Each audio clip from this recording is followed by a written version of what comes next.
Hello, my friends. Greg Koukl here. Stand to Reason is the show. And let's see what I got here this hour. Some people are getting in the queue here to chat with me, and of course, that's what we do here. We talk about the most important things of life, ethics, values, and religion. My goal, stand to reason.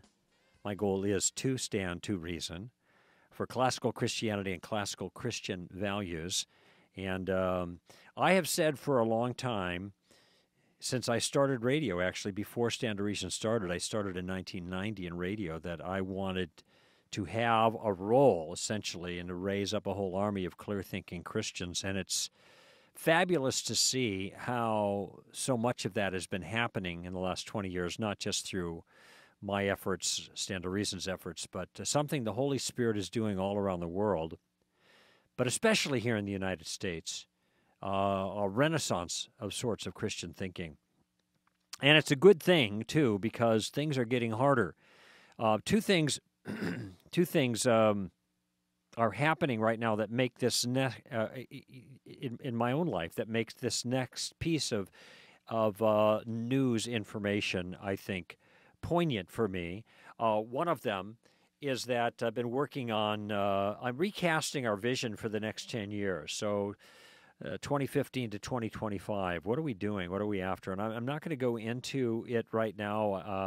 I'll bring you up to date soon when I've got it all together, and our staff, we were talking about it, and some, we're not going to change anything foundational, but we are going to aggressively try to address the next, not just this generation, but the next generation, bringing up the next generation of ambassadors for Christ. But part of the discussion, though, entails our commitment to send out a warning and a kind of a call to action for the church. And the culture is getting increasingly secularized, and I want to add aggressively secularized, and we need to be able to respond to the challenge that the culture is giving.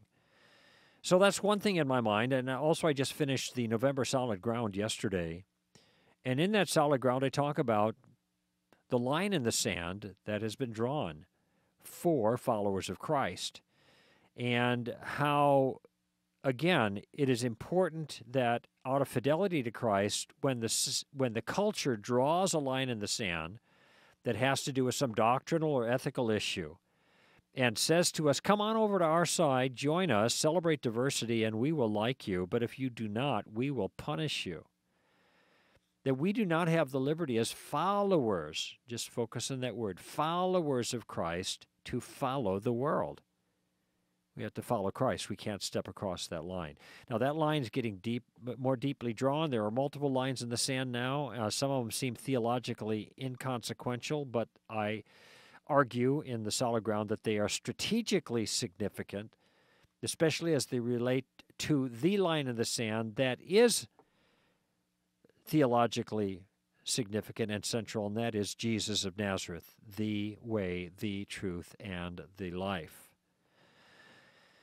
And so we are entering a 10-year period where we are going to be sounding the alarm more. We are going to call to action, but then train not only this generation, but also offer training for the next generation to stand on our side, to draw our own line in the sand called faithfulness and truth, and beckon the others, the adversaries, if you will, to come over to our side, to God's side on this issue. So these are the things that are kind of happening. Now, this current event issue I want to talk about now is just another example of that trend. And Amy Hall from Stand to Reason actually wrote about this 2 or 3 weeks ago in the blog. I think it was probably maybe 2 weeks ago today or something like that, because she gave me the material when it was current. And I wanted to talk about it on the show, and other things got in the way, so it's been a couple of weeks. But if you go back 2 or 3 weeks, and she'll probably make reference to it tomorrow on the blog, Melinda's, I'm sure, tweeting on it at the moment, you'll see her piece, rather. Where'd that come from? her purse. You'll see her piece on the Cal State University's de-recognition of the InterVarsity clubs. Now, InterVarsity is a campus organization that is a Christian organization that is meant to build Christians up on campus and meant to advance Christian purposes, goals, the gospel, discipleship, things like that. And, of course, InterVarsity is like a lot of other organizations recognized by the campus, and therefore, as a recognized group, is able to receive the same kind of funding that everybody else receives. And access to facilities, promotional stuff, money. Well, about, 2 years ago now, the chancellor of the California State University system issued a new policy that requires recognized student groups to accept all students as potential leaders. Now, that sounds harmless at first until you think about it. Wait a minute. That means when InterVarsity, a student group, nominates its new officers to lead the student Christian group, it must, according to this policy, give equal consideration to atheists as potential leaders for the Christian group.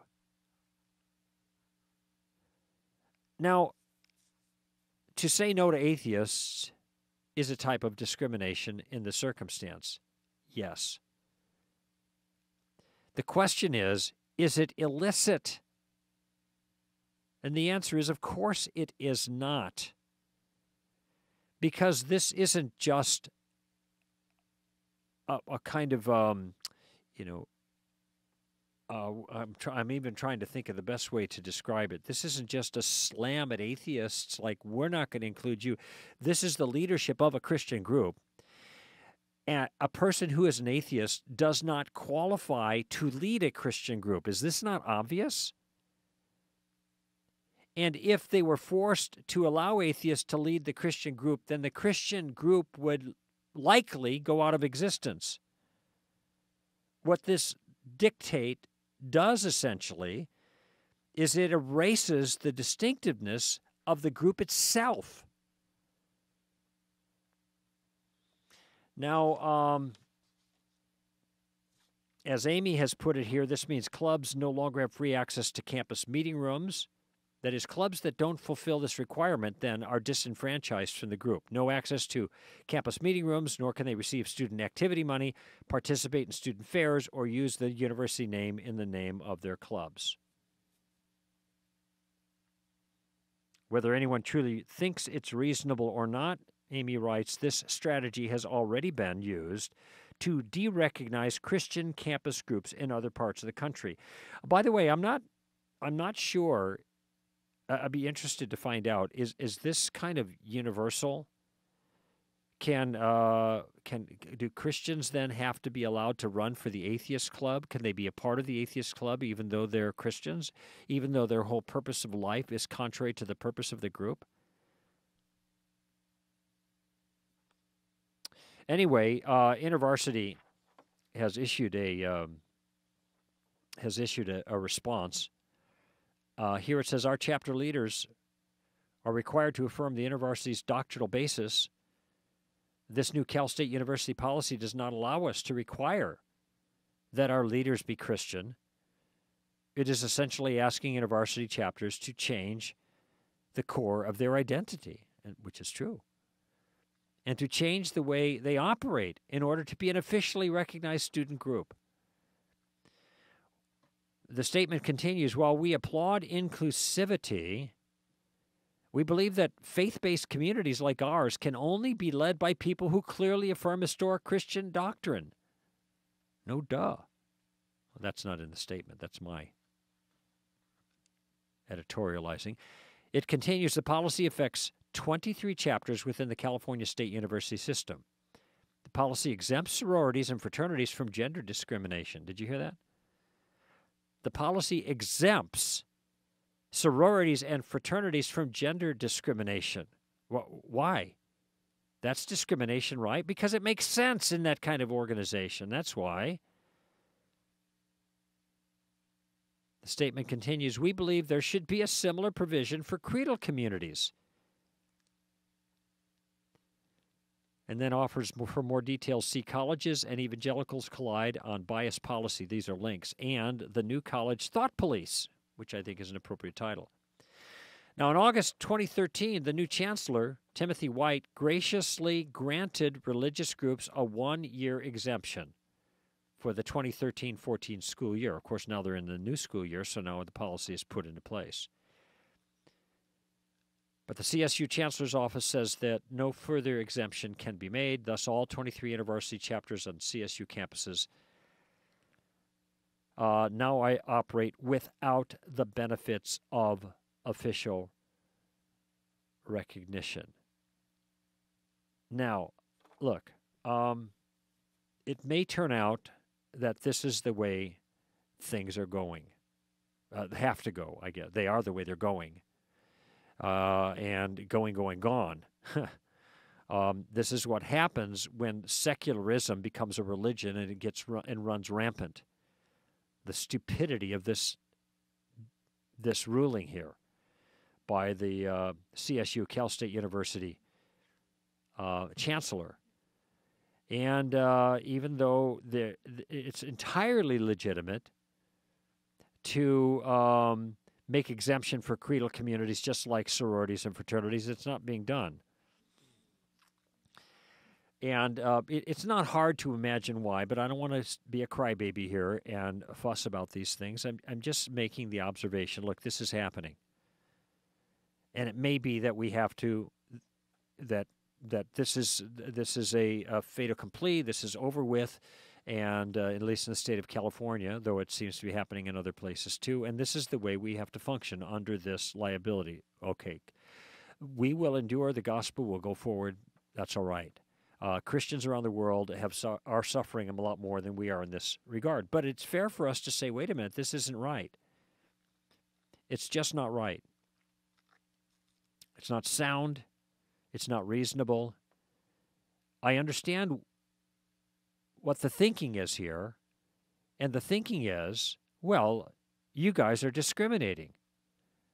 And my answer is, of course, we are discriminating, just like sororities and fraternities are discriminating when they do not allow members of the opposite sex to be part of their enterprise. Is that a discrimination? Sure. So this is a discrimination that is licit, that is appropriate, that fits the facts, that is common sense.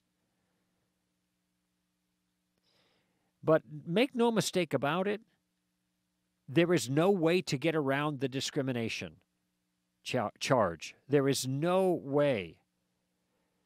Because if InterVarsity is axed, essentially, because of its discrimination, the axing of InterVarsity is an act of discrimination. Somebody gets discriminated against here. The question is, which discrimination is reasonable? The same thing happened with the Boy Scouts and homosexuals, that whole thing. I don't have to revisit that. You all know about it. The poor Boy Scouts were demonized because they were discriminating. So what was the response of all these left-leaning groups? To kick the Boy Scouts out. Was that an act of discrimination? Of course. You cannot avoid... Look, to be a discriminating person, in one sense of the use of the word, used to be a good thing. That is, that a person that was discriminating in that sense could make appropriate distinctions, morally legitimate distinctions between things that were so much unalike with regards to the issue in question that there was no need to group them together. You discriminated between them. Now the word itself is a pariah, and all somebody has to do is yell discrimination, and you're going to be in big trouble. Never mind that the punishment for discrimination is always an act of discrimination. Yeah, you guessed it. And the same thing is happening here. Looking here again at Amy's article, I think she's citing the article Now the Wrong Kind of Christian in Christianity Today magazine. Let's see, who is this? Anyway, the article says it didn't matter to them if we were politically or racially diverse, if we cared about the environment or built habitat homes. It didn't matter if our students were top in their fields or some of the kindest, most thoughtful, most compassionate leaders on campus. There was a line in the sand, and we fell on the wrong side of it. Now, you know what? I just read this again after letting it lie for 3 weeks or so, and I didn't realize that the phrase line in the sand was in this quote. But she's exactly right. And Amy says, it seems obvious to me that a Christian club choosing Christian leaders is a legitimate religious discrimination. It should seem equally obvious that kicking out any Christian group that doesn't conform to the administration's ideas of the right kind of theology is illegitimate religious discrimination, yet there we are. Let's see. It urges local churches to step up their ministry to students. Let me see if I'm getting this right. Owen Strachan, she writes, called this a massive blow to the cause of religious liberty on college campus, but also urges local churches to step up their ministry to students. And if that's what comes out of this, if more college students become involved in local churches, well, that'll be a good thing. We'll see. She closes, ultimately, as angering as this is, that is, Amy here, is insulted by the irrationality of it as she is by the discrimination. Whatever comes out of this will be for our good, however difficult that good turns out to be.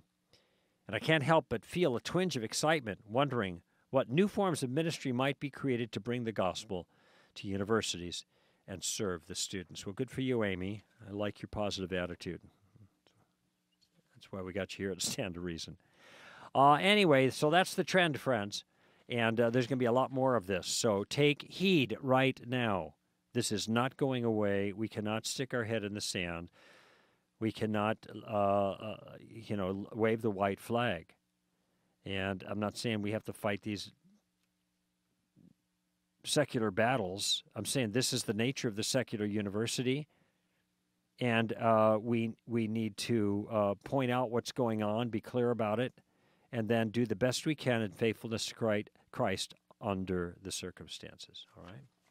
All right, let's take a break, and then we'll have some more thoughts and your calls after this. Would you like brief, easily digestible answers to some of the challenges you face as a Christian ambassador? Well, that's why we created our Ambassador's Guide series of booklets. Each volume in this series is designed to equip you with the practical tools you need to understand a topic or area of concern confronting Christians today. With these booklets, you'll receive concise and approachable guides to various philosophies like pluralism and postmodernism, world religions such as Islam and Mormonism, even strategies on how to answer the challenges of the new atheists. To order a booklet from the Ambassador's Guide series, visit our online store at str.org or call 800-2REASON. Okay, let's go to Ian, Windsor, Ontario, Canada. Hey, Ian. Hi, Greg. How are you? Okay, is it getting cold up there yet? It's starting to get there. Not too bad today, actually. Well, I had some of the coldest, well, without a doubt, the coldest time of my year this year in Canada in January, and it was like 26 below zero, and that was Fahrenheit. Is that in Calgary? That was in just south of Calgary, right. Yeah, it gets pretty rough up there. Yeah, it did. Although I understand that when you get that cold, the difference between Fahrenheit and centigrade diminishes significantly. Yeah. It's funny, though, because I chuckle a little bit.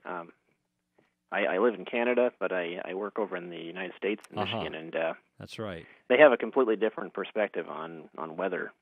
How's that? They actually, since I live in the south of Canada, everywhere else in Canada is pretty much worse. So we don't really, I don't think we say too much, but in Michigan, they're always complaining about their winter and their weather, and they got it so good compared to the rest of Canada, right? Yeah, Windsor is right across from Detroit. Is that right? Yeah, it is actually. Yeah, so you're just south actually. Oh, okay. Yeah, it's an odd one of the few places where you actually have to go north to get to the U.S. The States. Oh, okay. Yeah, a bit of a thing of geography. So what's on your mind today, Ian? Well, I'm calling because, well, I've called in a bunch of times and asked various questions, and I actually was wondering, excuse me, if you give me some advice on actually what some of these questions are actually coming out of is kind of a personal problem that I have, and it's a bit of a strange problem, and I was wondering if you could just give me some advice on how I'll to do my deal best. with it. Sure. Yeah. Be glad to try. So I wrote a few points down here just so I can get concise here, but it's basically I'd say that I'm blessed / cursed with a sensitive conscience on certain things. So it's a blessing in a sense that I care very deeply about integrity and honesty, but it's a curse in that it drives me nuts at times on certain things, like especially when it comes to certain controversial moral, ethical questions that Christians sort of land on different sides on. So for example, I called in on for contraception or worldliness issues or things of that sort, divorce and remarriage, things of those nature. And I'm not really calling about those specific things, but but what you're suggesting is there are a lot of things like that where you feel like you may be overly sensitized in your conscience, and this causes you grief. Right. Yeah. So it's struggling. It's a struggle for me because some of these issues seem like they sort of confine a sense of liberty that I have, Christian liberty. So then, so for example, I'm sitting there watching a movie with my wife or something, and then start wondering, well, is this worldly? And then you'd get basically hit with Romans 14:23. If you're doubting, then it's a sin, and it's sort of it's an odd thing. It has the effect of sort of distorting my view of God, and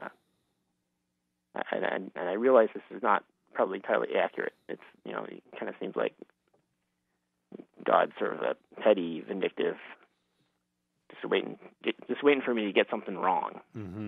Yeah. Is that Romans passage the one that says anything not of faith is sin? Right. Okay. Now, part of this comes out of some certain emotional, psychological bent that I have. I've struggled with forms of anxiety and like obsessive-compulsive types of tendencies, and I've talked with counselors about it, and so, but just I guess my question is how do I deal with this kind of thing? Yeah. Wow. I'm listening carefully because I have, for one, I have never encountered this before. It's one of those rare cases where this is the first time I've had to answer a question quite like this. I'm also flipping quickly to Romans 14 just to kind of take a quick look at this. I'm familiar broadly with the passage that you're referring to.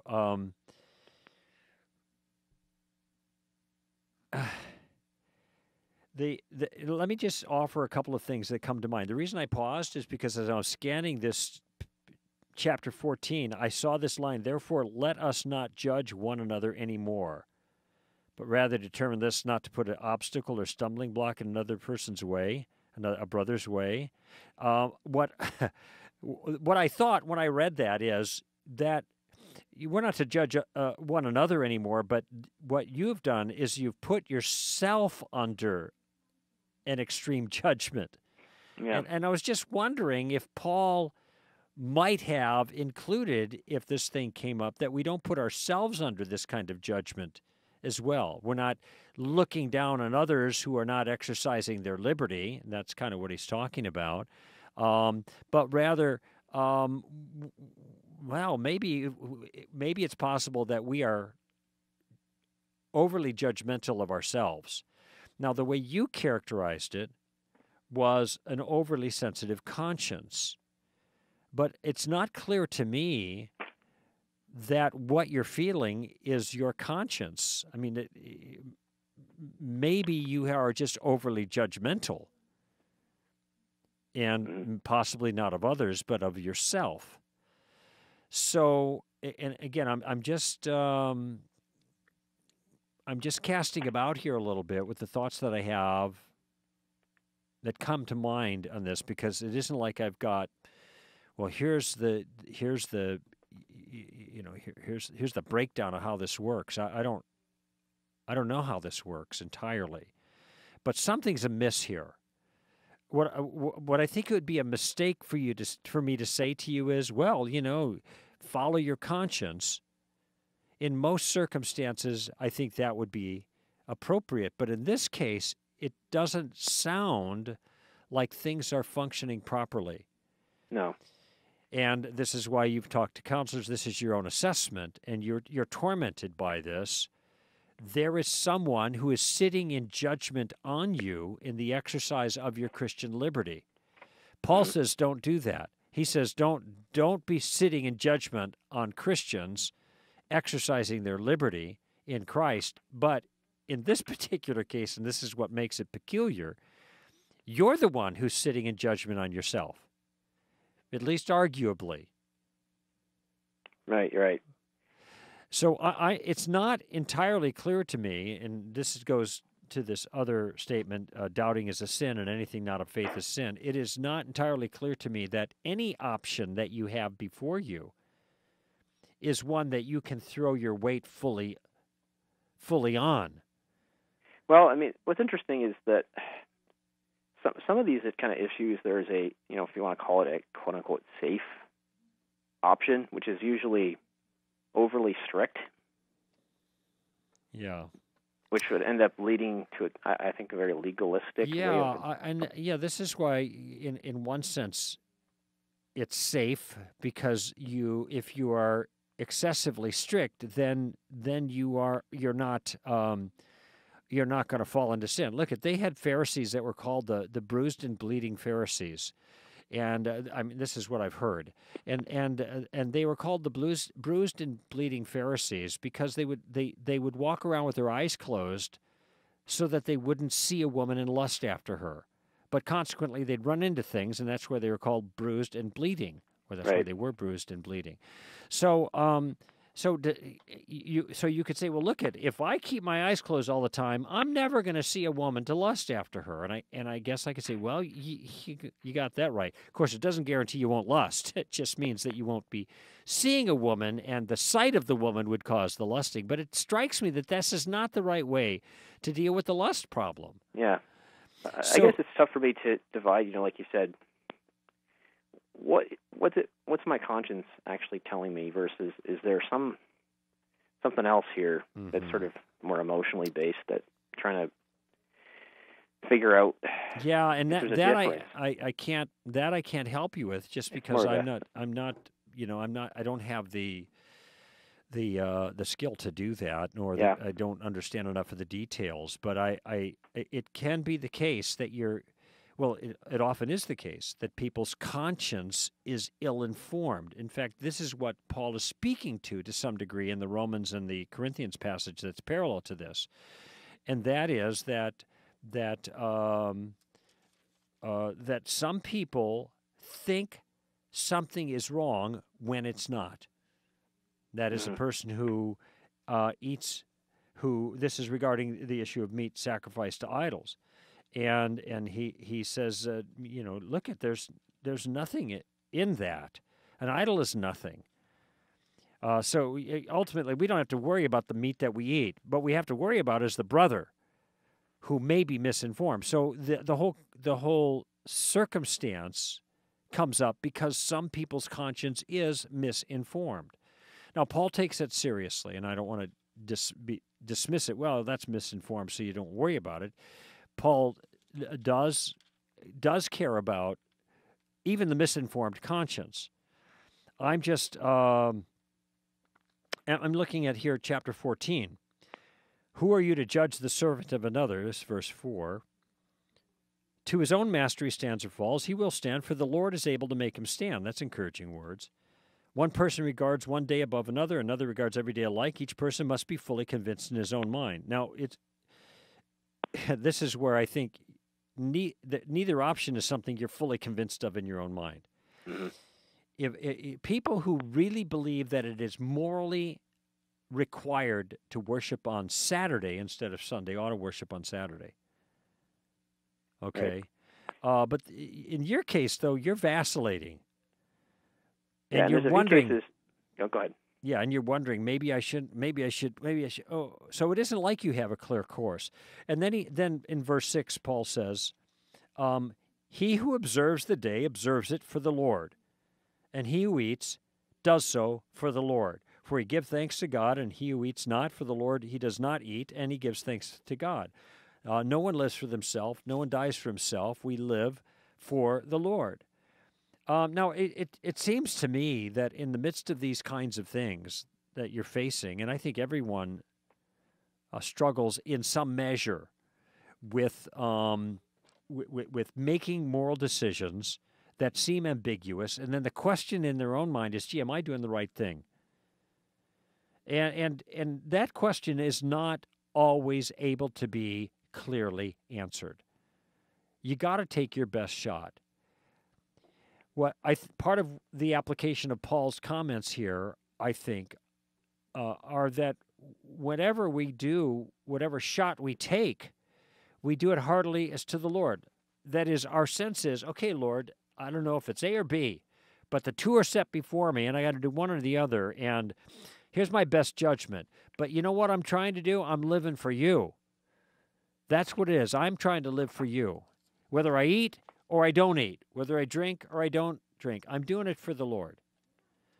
Now, when we watch TV, I think we have to ask ourselves sometimes, is this appropriate viewing? Are we putting the right things into our head? Maybe we should, I think these are appropriate, but ultimately we have to answer the question there based on what we think the range of circumstances the best answer is. Mm. Could we be mistaken? Yeah, we could always be mistaken on things like that. We give it our best shot. Yeah. And I'm not sure what else to tell you in this. And I guess one thing I thought, was like, well, I mean, one option is I could just, every one of these issues, I could just troll the internet and try to research the heck out of it. Yeah, you could, but nothing on the internet is going to tell you whether watching TV is too worldly or not. Yeah. I mean, I do not think that watching TV is worldly.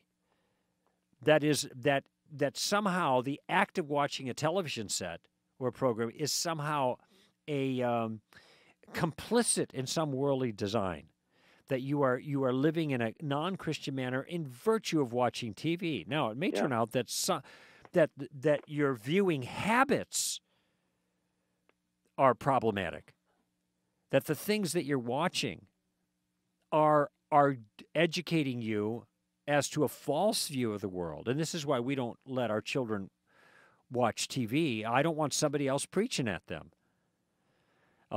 We let them watch DVDs, and we're very careful about what they see, and so we don't, and it's not all theological. A lot of it's fun and wholesome and entertaining and stuff like that. So right. There's nothing wrong with viewing an image on the screen. Yeah, and that's kind of where I'm at too. Like I've thought about that particular issue. I'm trying to think like what on earth could be wrong with it, and the only thing I come away with is maybe the content. But then it's the same thing. Well, there's that little voice inside my head. Well, what if I'm wrong? Well, look at you. That is a question you can always ask. Yeah. What if I'm wrong? And if you're wrong, by grace you're saved through faith, not of yourselves. It is a gift of God. Therefore, being justified by faith, we have peace with God through our Lord Jesus Christ, who has given us this introduction into faith in which we stand, and we exult in the hope of the glory of God. Him who does not work, but believes in a God who justifies the ungodly, to him it's reckoned as righteousness. Now, none of these verses am I citing to justify sinning.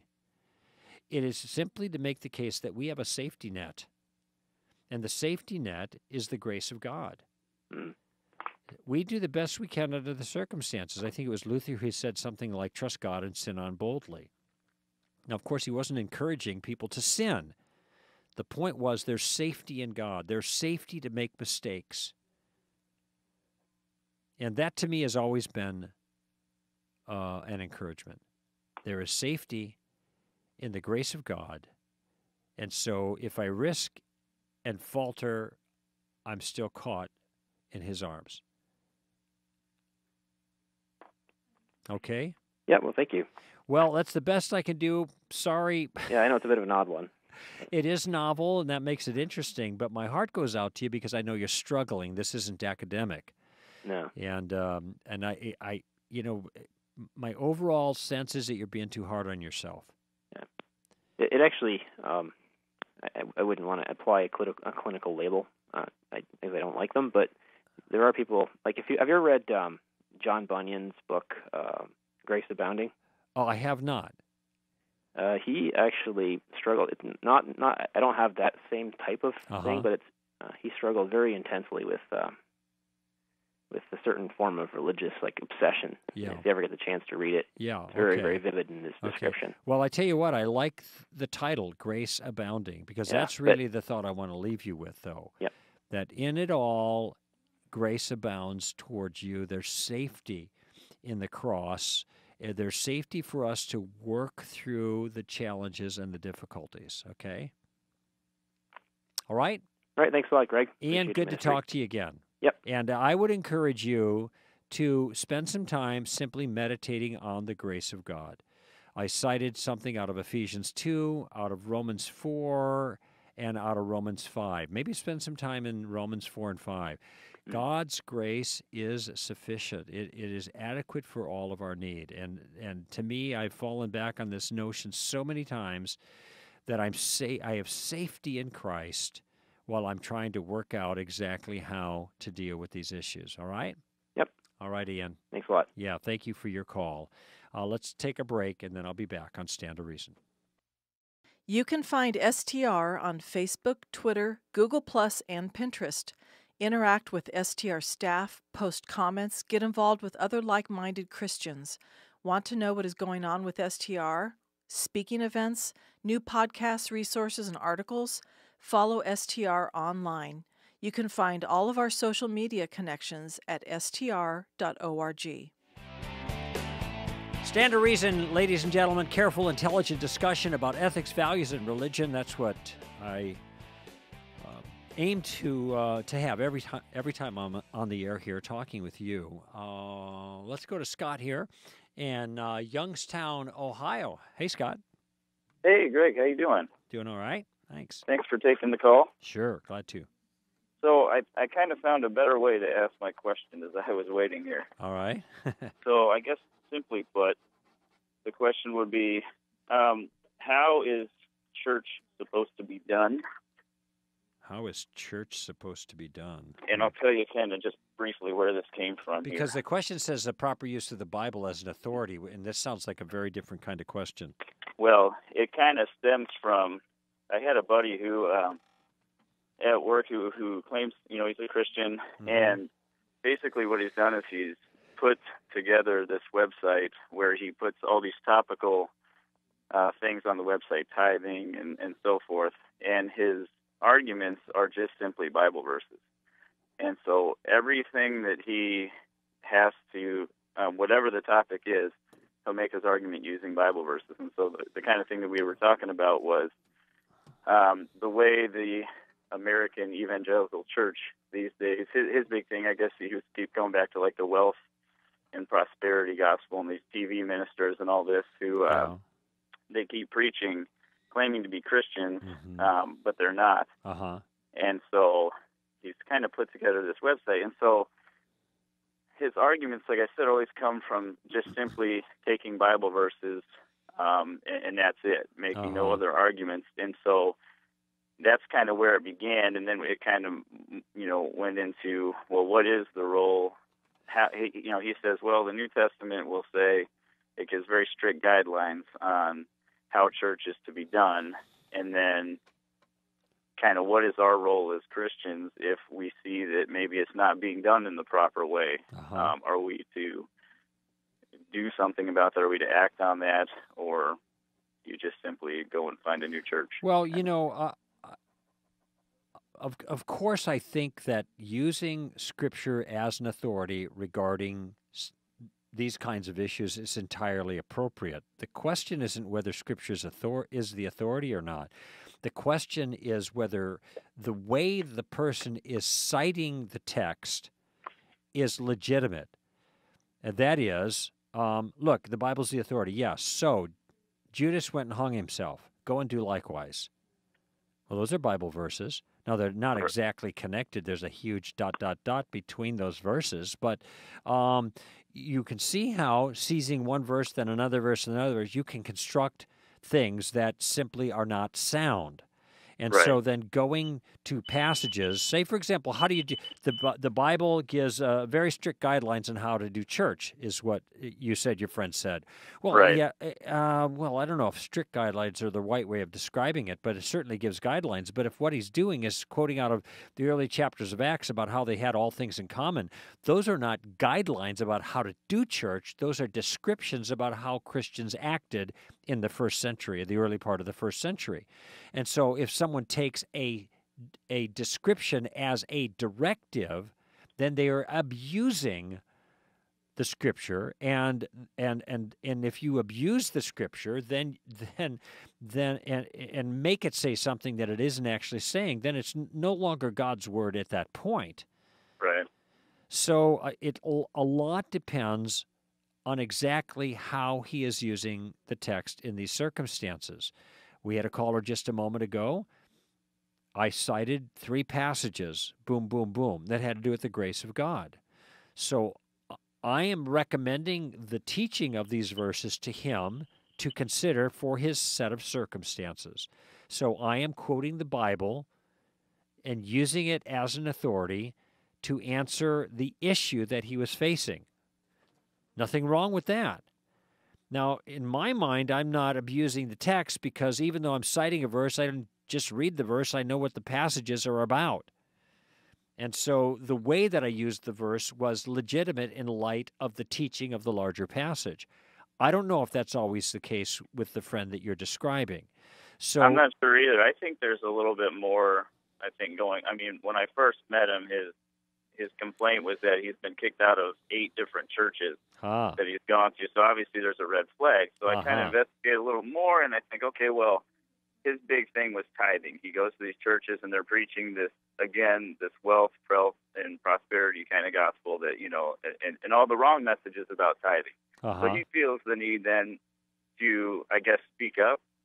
Well, whether see, it's this the is pastor, interesting. the congregation, or whatever. And so he's basically, the pastor didn't want to hear it, so he's out there just throwing Bible verses to the congregation because he says, I know that the Bible doesn't teach it, and so he's just kind of throwing the stuff out there. And I said, well, maybe it's just a tactical thing at this point. I mean, it could there's be probably a way you're undermining the pastor and all of this. Maybe there's a better way to go about it. And so that just kind of got me going, thinking, well, what is the proper response in a circumstance like that? Yeah, well, I'll tell you, I don't exactly know how he's opposed the pastors, but I don't think I've ever in 40, actually in next week it'll be 41 years on Sunday, I have ever kind of stood up and opposed a pastor. See, this seems strange to me too, but now he's saying, well, it talks in the Bible that he's like, the only minister I know is Jesus. Everyone else is just elders, and he's not, just because you have an education doesn't mean anything. And, if you want to disprove me, then, just use Bible to do it, and we're called to test each other's spirits, and I should be able to stand up at any time if I'm being led, and I've gone through the whole decision-making and all that, so there's all these different things I don't even know really Yeah. if Well, or how to even start. well, look at is this a person a very good friend of yours? I wouldn't say very. He's a coworker. I mean, he's Oh, somebody that okay. I care about, and I mean, Yeah, I just. sure. Good for But you. yeah, I mean, What it's not. I'm what I not was losing sleep over it. But. what I was thinking about, though, with regards to the churches that teach all this nonsense, is instead of standing up and opposing it all, and when you tell me he's been thrown out at 8 or 10 churches or whatever, then you wonder Yeah. why is he. He didn't leave 8 or 10 churches. He got thrown out. That means Right. he was doing something obnoxious. And sometimes you just let the dead bury the dead, all right? You just Yeah. leave them go. Now, he feels the obligation because he thinks he's been led by the Spirit to speak out against them. Well, he's not going to get support for that notion in the Bible because led by the Spirit doesn't mean what he apparently thinks it means in the way that he used it. It means something entirely different. So, and you Right. already know about this because you've looked at the material in Galatians Right. 5 and in Romans 8. It means living a holy life, putting to death the deeds of the flesh, overcoming the flesh. That's what being led by the Spirit means. It doesn't mean getting a nudge from the Spirit to go and make a jerk out of yourself. Now, in fact, and that reminds me, in 1 Peter, so what you want to use a verse here? Look at 1 Peter, which is after Hebrews. All right, here it is.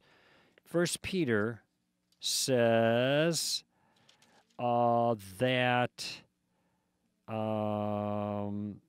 do not be surprised. Verse 12, chapter 4. Do not be surprised, beloved, at the fiery ordeal among you, which comes upon you for your testing as though something strange were happening to you, but at the degree that you share the sufferings of Christ, keep on rejoicing. So these are Christians who are being persecuted, right? And he goes on to qualify it. If you are reviled for the name of Christ, you're blessed, because the Spirit of glory and God rests on you. But make sure that none of you suffers as a murderer or a thief or an evildoer or a troublesome meddler. Yeah. There are some things worth suffering for, the cause of Christ. But if you're getting heat because you're a busybody, a meddler, you're annoying, you're causing trouble, then the trouble you get, you deserve. That's kind of a paraphrase of Peter. Mm-hmm. It strikes me that your friend is maybe a little bit like the troublesome meddler here. I don't know. Well, that's what I kind of was asking, and that's what I told him it seemed like. I mean, but part of me thinks that, like, I feel like he has good intentions for what that's worth, and that he's frustrated with maybe some of the experiences he's had in different churches. Mm-hmm. I don't know, but I guess I just don't really know how to convince him that. Well, there's a lot of passages that say that we should be seeking peace with people. At the end of Romans, it says, if possible, as far as it depends on you, be at peace with all men. Mm-hmm. And the book of Proverbs is filled with this kind of stuff. You know, the one who guards his lips preserves his life. He who opens wide his mouth comes to ruin. So that's one of many that counsel against speaking out of turn. And I have a feeling that your friend does that, but your friend feels justified because he's able to proof text passages that makes him feel that he is in the right in acting the way he's acting. But from what you've told me, it does not appear that he is. It seems like he's a troublemaker, which is why he's gotten tossed out of these churches. He may be right in his view. I agree that the New Testament does not teach tithing. Tithing was a function of the law that we are not under. Jews tithe, not Gentiles, Jews. In the church, giving is right. It's commanded, but not tenthing. Tithing is tenthing. And frankly, I think I probably would agree with your friend that these Word Faith churches are teaching tithing for all the wrong motives. And I agree. I just was, then it's like, well, then on these kinds of things in the church, what role do we have, or I guess, or what responsibility do we have to speak up on anything, I guess, that we thought was if you're in a local church, if you are a member of a local church, then speaking to your pastor where you're a member and you're a part of the body, when something significantly wrong comes up in teaching or something, is appropriate. you have to remember that you go with your hat in your hand, because pastors are spiritual authorities over those under them. And there are guidelines for how far that goes, and 1 Peter 5 talks about that. But at the same time, there is a legitimacy to addressing your pastor on these issues. But your friend doesn't seem to be a member of these churches. He doesn't believe in their doctrine. He says, he doesn't think that there should be any requirements for membership, like just going to the church. Look, he is not. Never mind. I'm not using the word membership in a technical sense like this. Oh, okay. He is not a part of that local body. He is not part. Oh, okay. He is an outsider that's coming in and causing trouble. If you are an ongoing participant in the community, so I'm weighing my words carefully now, if you're an ongoing participant in the community, then that pastor is over you, the pastor of that community, and the other leadership. And so when there are things that are wrong, you go to the leadership of your community and you talk with them about it. And the time might come when you have done what you can and you realize, this is not the place I need to stay because our differences are too profound. And then you leave. You don't get thrown out. Yeah, that's what I told him. And he said, well, no, I mean, I got to tell the congregation, they're being misled. Yeah. Well, now I don't think I agree with that. Well, here. I mean, because I thought, look, if you're just an average guy, I don't mean to put him down, but like me, we're just average. We're not leadership in the church. Yeah. And you were able to figure this out. Then doesn't the congregation? They should be able to figure this out. Well, too. he's not. Yeah. Look, he's not the prophet, and what he wants to do is it sounds like he wants to go in and tell everybody where they're wrong and make a big fuss. And this is an incorrigible kind of person. The picture I'm getting now is not an attractive one about him. This is not a good situation. So I think he's going down the wrong path with this, and you're good for you because you're trying to encourage him, but I think he's in the wrong place. Doesn't sound like he's teachable, though. He's not going to listen to you because he's always got a verse that's going to back him up in some distorted way. So good luck with him. And thank you for your call, Scott. That's it for this hour, friends. Been good spending time with you. One more hour to go here at Stand to Reason. Hope you stay with us.